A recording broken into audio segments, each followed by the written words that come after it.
On a searing hot summer day, high above the scorched, dusty fields, flew a crow.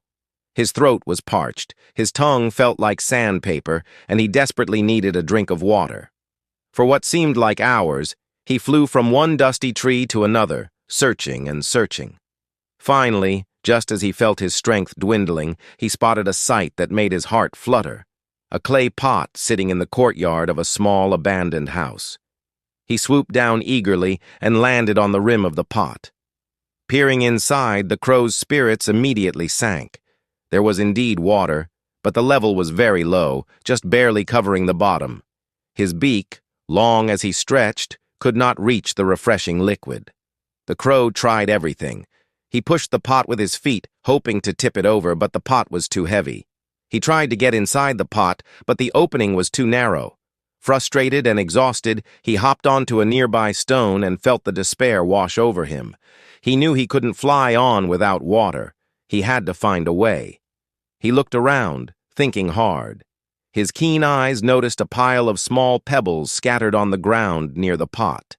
Suddenly, a brilliant idea sparked in his clever little mind.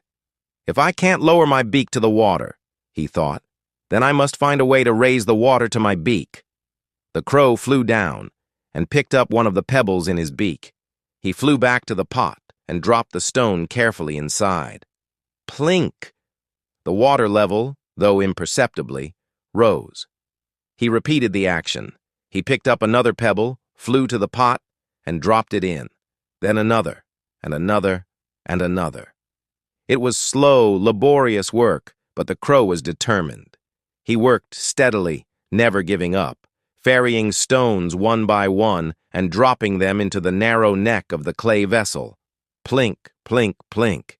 With every stone he added, the water level climbed higher and higher. After a long time and a great many pebbles, the surface of the water finally rose close enough to the brim. The exhausted but triumphant crow lowered his head and took several long, deep, satisfying draughts of cool, clear water. His thirst was quenched. Feeling refreshed and proud of his own ingenuity, he let out a joyful caw and flew off into the sky. The moral of the story: where there's a will, there's a way.